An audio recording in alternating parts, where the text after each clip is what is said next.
What's up, co-reporters? I am back from my trip. I told you the last time I was recapping the ultimatum that I would be leaving for a week trip to Barcelona.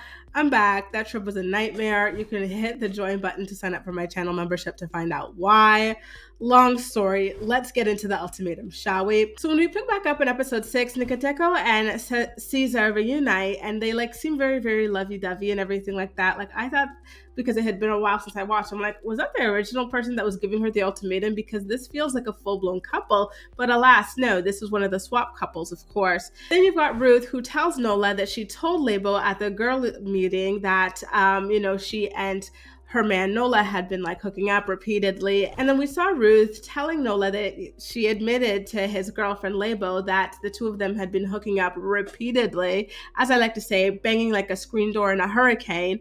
And before they even have the full-blown confrontation or discussion about this, we got Lebo, who comes over to the apartment to confront Nola about the entire ordeal. And I hate that Nola is such a liar.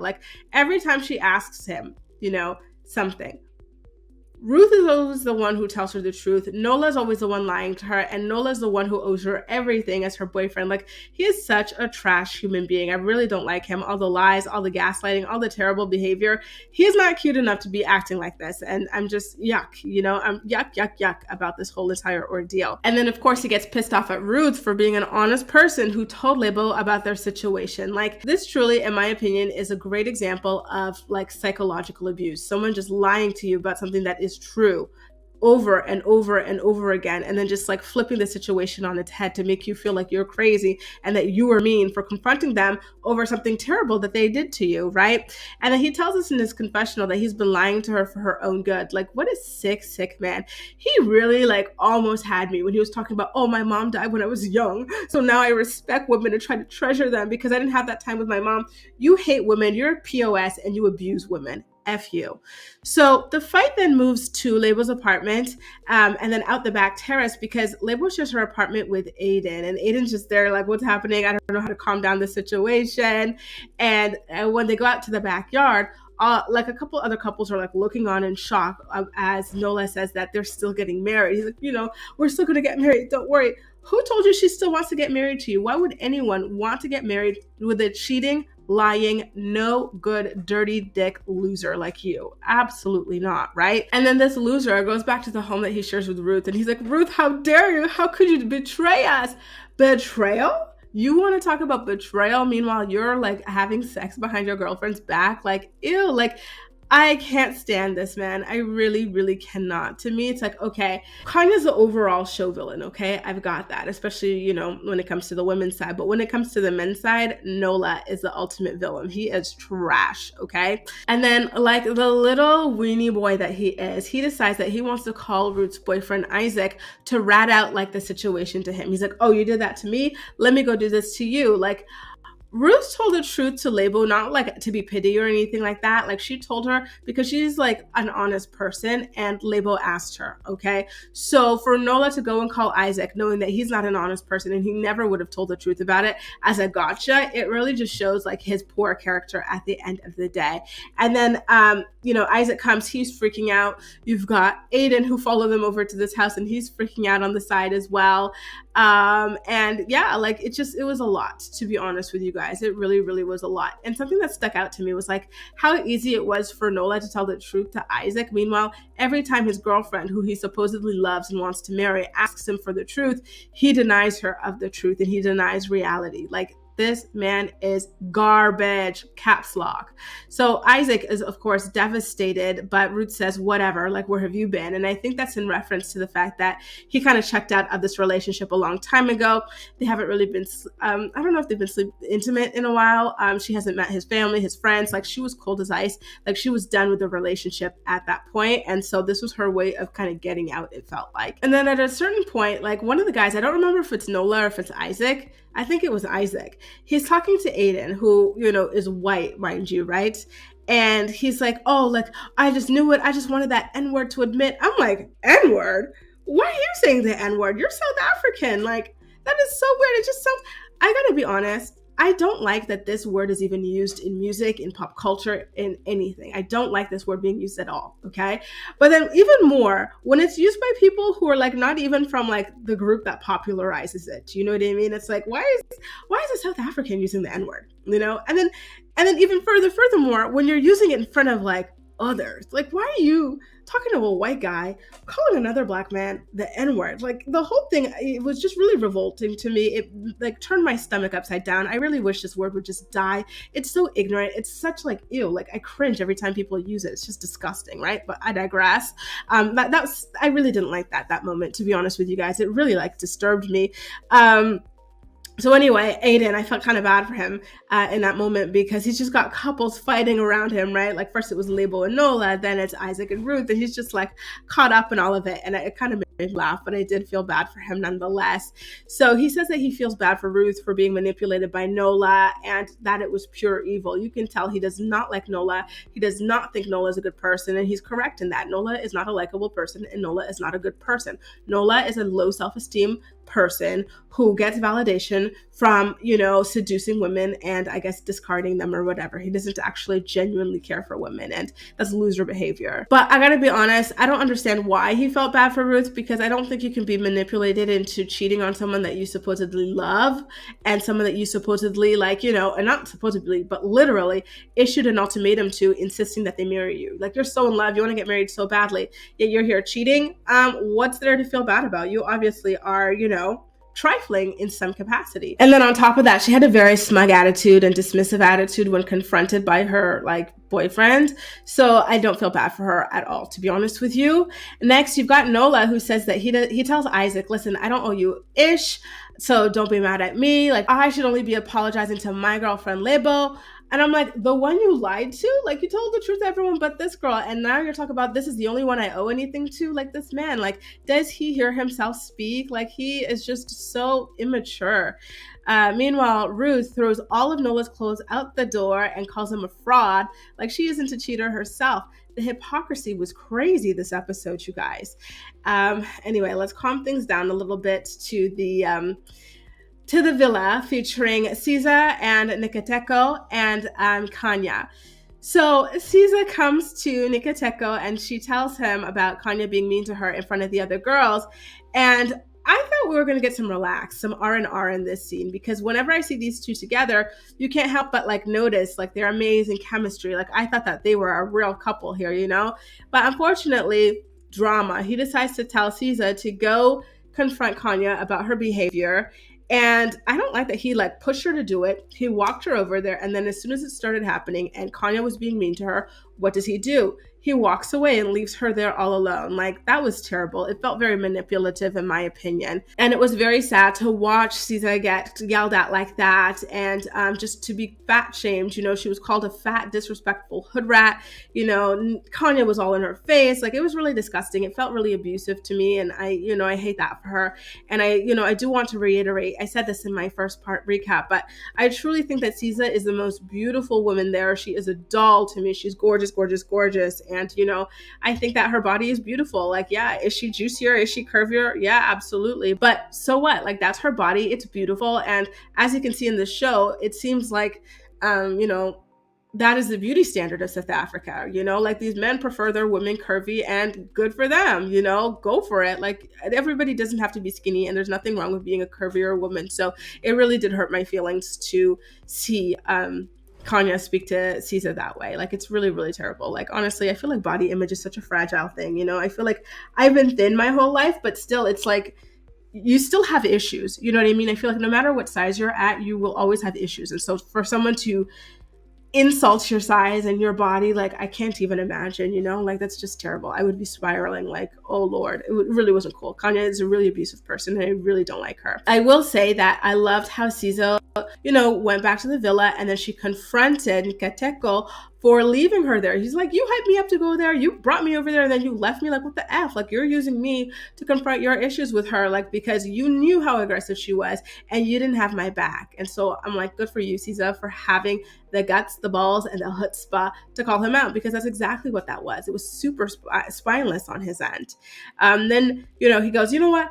well, I don't want her to think this. I'm going to go, like, confront her on my own. I got this. So he goes over to the villa next and he confronts Kanya next, after comforting Cesa. Like, he took responsibility. He calmed her down and everything. And guess what? Kanya is still like ready to tussle. She's like, no, you're not going to talk to me inside of my house. You stand out there while you talk to me. I'm going to be inside, blah, blah, blah. And she's like, you and your fat, disrespectful hood rat. Like, just, oh, she's so venomous. It really was rough. Episode 6 was rough, you guys. It really, really was. And she's like, take your cheap shoes out of my house and your dirty teeth. I was like, oh, and like Isaac, the guy that like she's like partnered with, he was like aghast at the vitriol that she was spewing. Like, she truly is nuts. Like, she's a hateful, mean, like vile, disgusting person. Like, this was some really nasty stuff. And like, you're here trying to get married to this man with his cheap shoes and his dirty teeth. Like, what is this? And then in her confessional, we get like a slight bit of humanity from her where she says like she doesn't even know if she's really mean or if she's just putting up a shout. Like, she's been doing it for so long, and that's kind of like sad and scary in its own right. Kanya was super amped after the confrontation, and she just couldn't stop ruminating about it. So she and Isaac are in bed, and she just wants to talk all night, rant all night about the confrontation. It's like Isaac just found out that his girl cheated on him and was boning another man, and here you are just like whining about the fact that like, two people came to talk to you about the way that you mistreat them, like, stop it. Isaac, of course, was really irritated that he had to listen to this all night, when he already had his own very difficult day. So the next day, things got a little bit calmer. And I'm happy that episode 6 had like something, a little bit warmer on the back end. And that featured Nikiteko setting up a romantic dinner for him and Cesa on their last night as a married couple. And it really seems as though they're falling in love. I like them together a lot, though I also do like her initial partner. I forgot his name, to be honest with you guys, but I still like him as well. I think they make a beautiful couple together. I see the connection, though I still do like Cesa's, initial boyfriend, Lindele, of course. Now, speaking of Lindele, he and Tabi are also having their own beautiful final night as a couple, and they share a kiss with him telling us, the audience, that he's falling in love with her, but I don't know if he'll tell her that. I hope not, because I don't want these relationships to be broken. I love Tabi and Genesis, and I also love Lindele and Cesa as well. By the way, guys, I'm really making an effort with their names here. I noticed, in the comment section of the first recap, people were kind of like laughing at the way I pronounce their names. I apologize. I'm not used to these names, right? I'm not South African. I know one South African, but his name's William. So I'm really not familiar, and I'm doing my best. Okay, so please be nice to me. Now, Genesis buys Courtney, his match, a bouquet of flowers, but there's still no chemistry between them. One thing I will say is that Courtney and Aiden, like, they were really serious about their own relationships and not at all open to like making out with other people, hooking up with other people, and I really respect that. I felt like that was reminiscent of the Ultimatum USA. I don't like how the other people took this as carte blanche to go ahead and do whatever, kiss whatever with tongue, hook up with other people, like sleep with it. Like, I don't like that, so I really respect the way that Courtney and Aiden respected their relationship. Now, at this point, it's time to go back to their original partners, but Lebo and Nola aren't there because they've already broken up. Thank God for Lebo. I'm so happy for her walking away from that. I was worried because her self-esteem was very obviously low, but it seemed like she at least had like enough self-esteem to walk away from that nonsense. And I gotta be honest though, I'm kind of surprised that Isaac stayed. Like, why would Isaac and Ruth stay? Because I felt like their relationship was already over after he found out that she was boning the hell out of Nola, right? Anyway, Aiden then says that the drama of the other couples shows him how amazing Courtney is, and now he sees that he needs to go above and beyond for her as a boyfriend or as a partner, and so he cries like tears of appreciation and like relief that he's out of the freaking lion's den. And Lindele says that he may not be ready for marriage after all, and that he's never been with anyone who understands him as well as Tabi, which has got to be kind of worrying for Cesa, right? Like, and at the same time, it's like he and Cesa have only been together for 6 months and he's already issuing this ultimatum. Like, it doesn't surprise me if he's saying that you know what I mean? Like, no one knows me like this person. Like, he's a very dramatic person, to be honest with you. I think he idealizes marriage more so than he understands, like, commitment this. Like, he would marry anybody. I feel like he's just, the taxi cab theory where they say, like, if a guy's taxi light is on, he'll just marry anybody. He gives me those vibes, to be honest with you.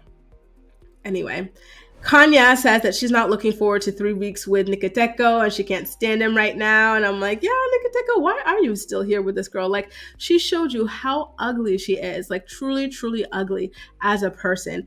And yet here you are still here for what reason? What more is there to see? I think he already said at this episode that the idea of having kids with her scares him because, like, she's such like a vile person, very mean, angry person. And you saw her yell at you, degrade other people. So, like, what are you still here? Like, is it camera time that you're after? Like, it's getting weird. Let's usher in episode 7 now, shall we? Hopefully it's a little bit calmer now that everybody's back with their original partners. I know there's still some dust to kick up in regards to connections that they made, but hopefully it's not as vile as episode 6 because that was rough. Are you ready? All right. So we kick off with Kanya back at home with Nikiteko, and he's in bed thinking that he can just relax a little bit before they sleep. And she drags him out of bed, pours wine on him, asking if it's the wine that he bought Cesa.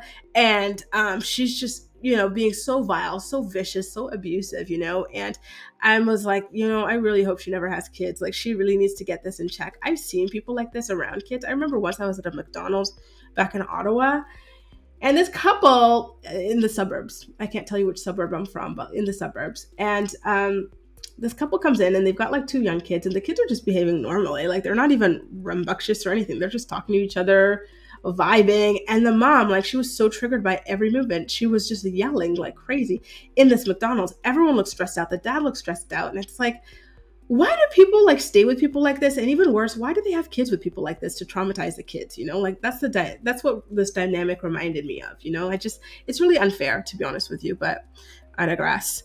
So again, it was really hard to watch Kanya like pour the wine on him and just be really violent towards him. It was really, really bad. Like, the relationship's dead. Go home, call it a night, like Lebo did with Nola. Then we've got Cesa who confronts Lindele on falling in love with Tabi, and then he admits it and says that they had actually been intimate as well, which I felt like was oof. I feel like it's really above the line. Like, to me, that's not the purpose of this experiment, to actually have physical connections with other people. You can have emotional connections and stuff just to see, like, but to really be like boning other people in the span of just a couple of weeks, like, the lack of actual discipline, y'all. I'm sorry, but that's too much for me. Even like kissing is too much for me. And then he says that he feels disrespected over Cesa having the same experiences. It's like, yeah, Cesa, you did also kind of fall in love with your guy too. Like, so stop acting super innocent, Then you've got Genesis, who welcomes Tabi back into their apartment with a bunch of gifts and chocolates and stuff. It was super duper romantic. And things kind of take a wild turn when Tabi picks up a teddy bear that was left on the bed from Lindele.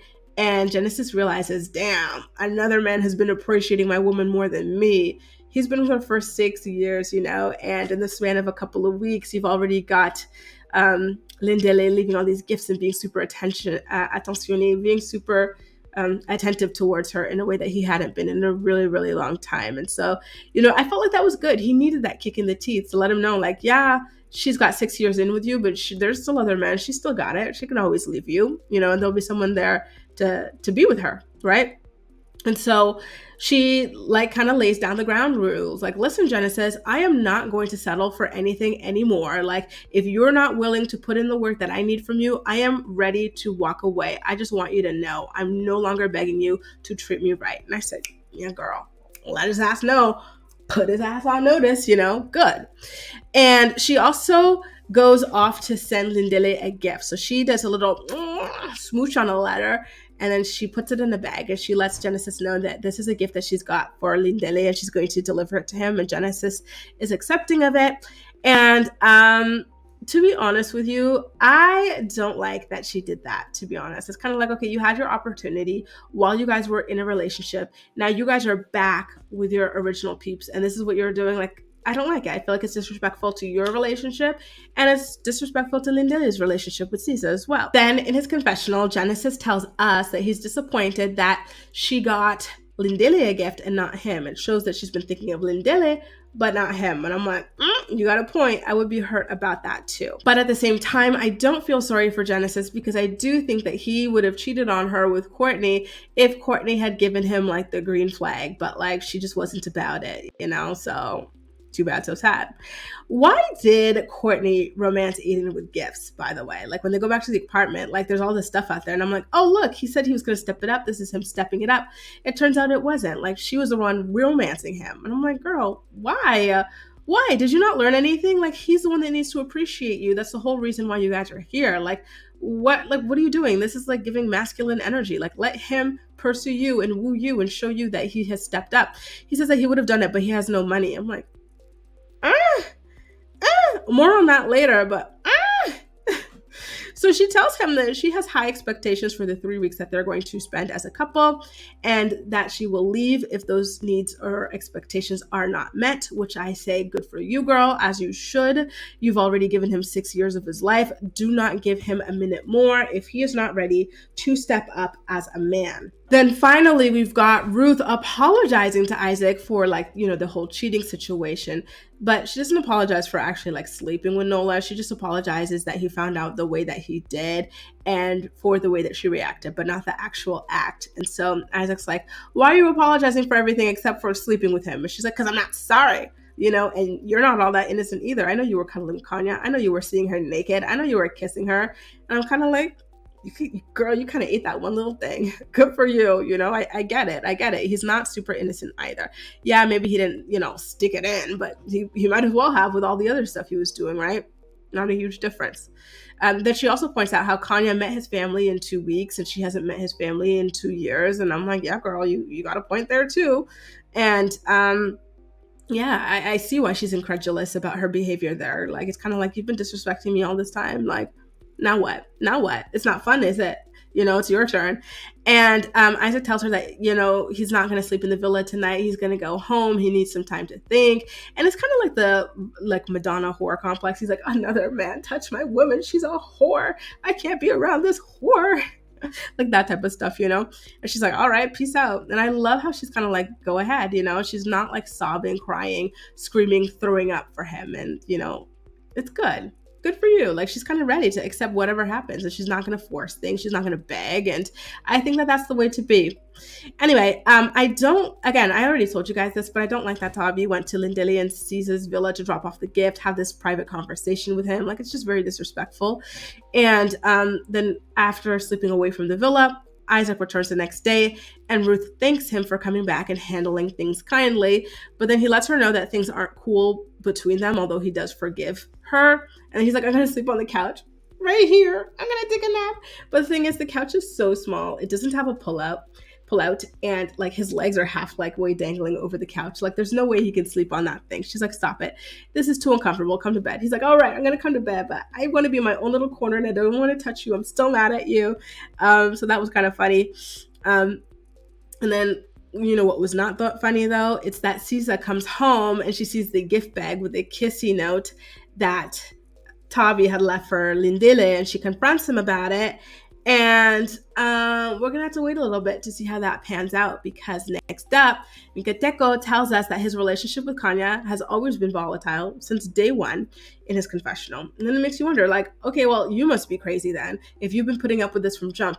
I get like the boiling frog thing where people act nice at the beginning and then slowly like they start acting crazier, angrier.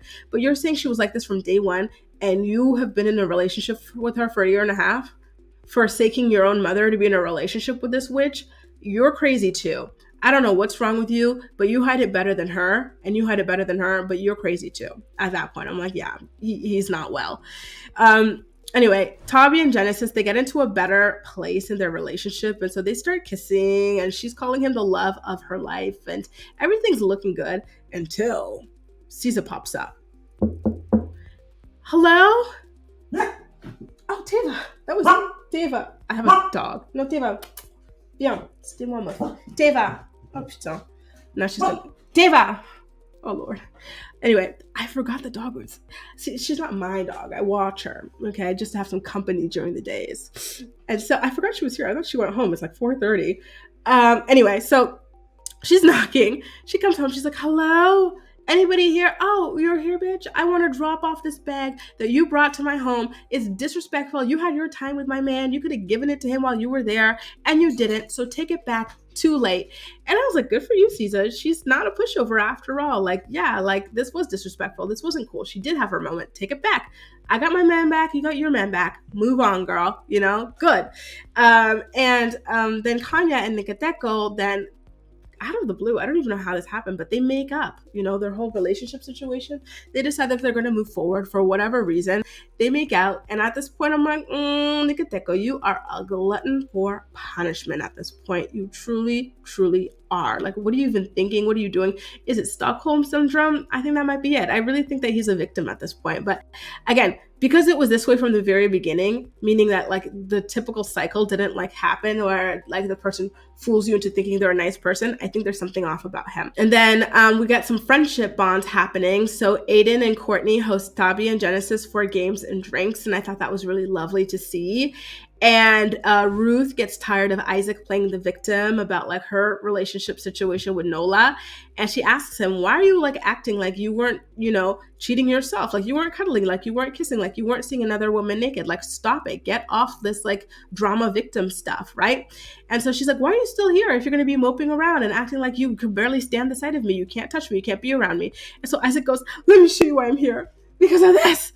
And he pulled out a ring. Like it was so dramatic. Like he really wanted like just to what I don't think he claims that he came into the villa with the ring and that like Ruth lost her fiance privileges, her opportunity.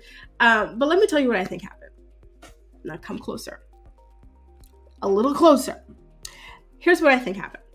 Isaac, when he went home to think, he went to Claire's and he picked up a plastic ring. And he's like, oh, I'm going to leave her, but I want to leave her regretting the fact that she slept with another man. So I'm going to buy this ring and I'm going to pretend that I came here knowing I wanted to propose to this woman who I hadn't let meet my family or friends throughout our entire 2-year relationship. That I'll teach her. That's what he did. So he's like, I was going to propose to you. I was ready from the beginning. Get off it. You're a liar. You went to buy that ring and then you came up with this whole spiel and you just want to torture her because you're mad that she slept with someone else and you're jealous you didn't get to, even though you tried and you got close. Let me know what you thought, you guys, what you think about this, you guys. This is a recap of episodes 6 and 7. I still have 8 and 9 left. I've watched them. It's just I'll recap them another time. I'm starving. I haven't eaten all day. It's 4:30 and I've got to walk the dog, okay? So let's talk about these 2 episodes, and then we'll catch up on the next ones later, okay?